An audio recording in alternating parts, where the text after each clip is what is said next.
felt to me like I had a sense of belonging, because here was exactly things that I was good at doing and I enjoyed doing. There were a few days that I went to work in anticipation of having a bad day. Not to say that there aren't some very bad days. There were like nightmarish days, but obviously they were something I could tolerate in light of the good days.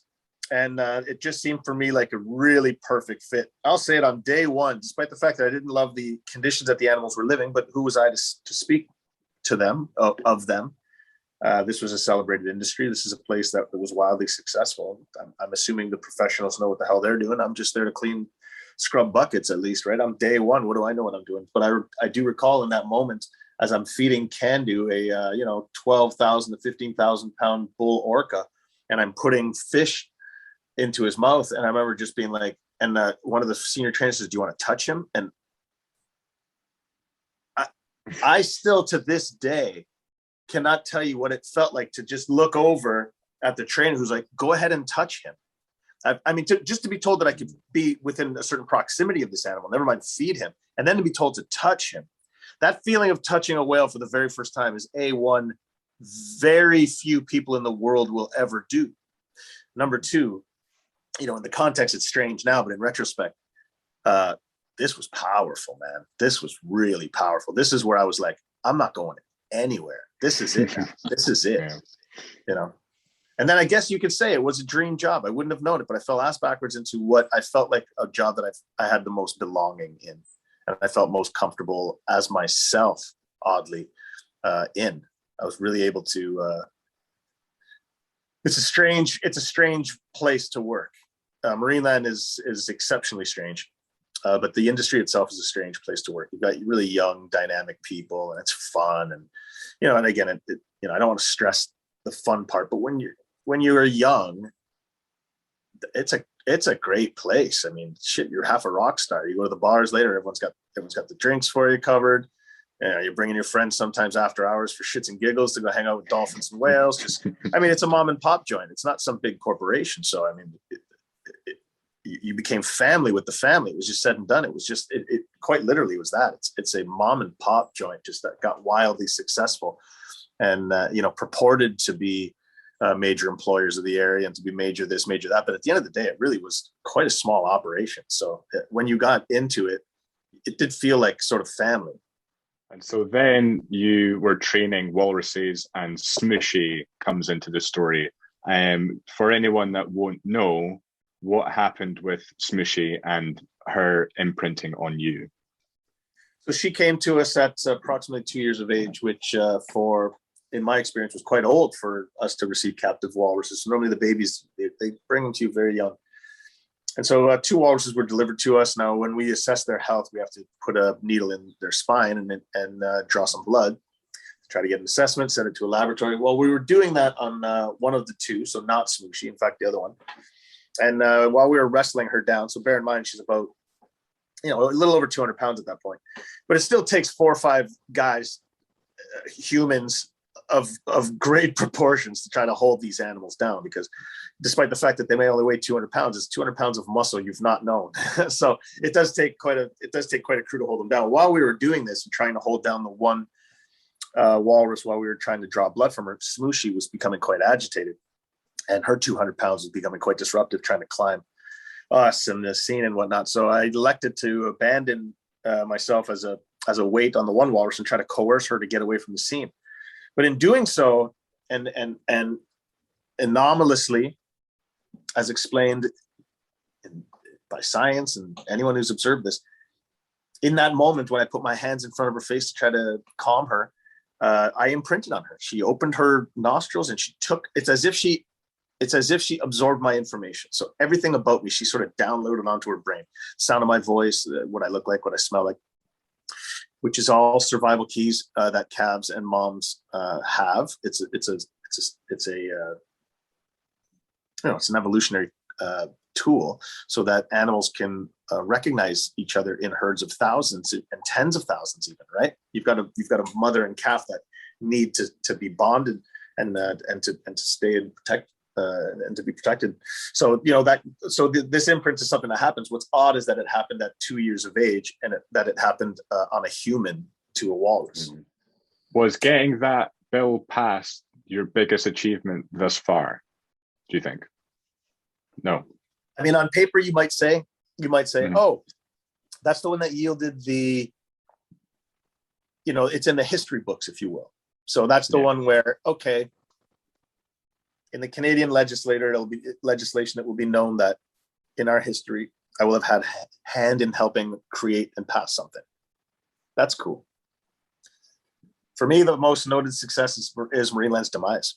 Is the fact that this was a burgeoning business. This was largely a wildly, and I don't even know that word properly summarizes just the extent of how successful Marineland was in this area. But the fact that we took that from them, and their iconic jingle now works for us. Like, it's catchy. Everyone loves Marineland. Well, now everyone hates Marineland. It's like that when that jingle comes up, it used to arouse like a positive sentiment, and the kids would be getting out of school and get ready for summer and all this stuff. Everybody, when that song comes on, it filled you with joy. I mean, they conditioned an entire country and regions and upon regions and legions of people to feel like that, to be conditioned to feel how much they loved Marineland.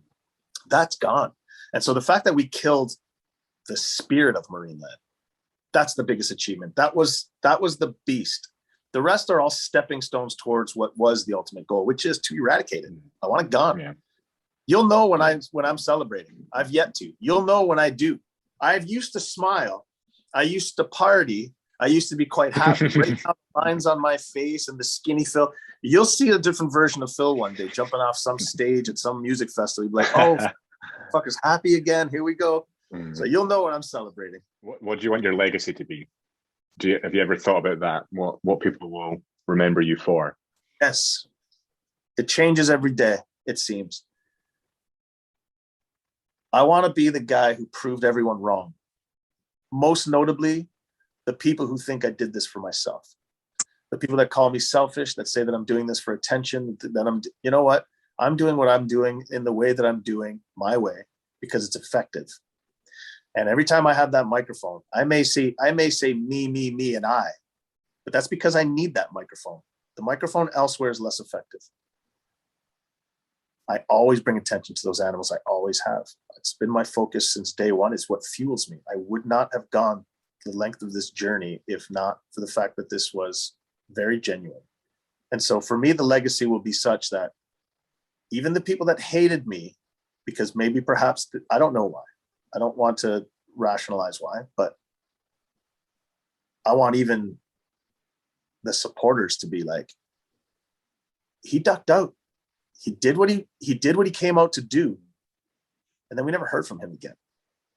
I may have blue check marks around all my Twitters and Instagrams and shit, but that don't mean I got to tweet.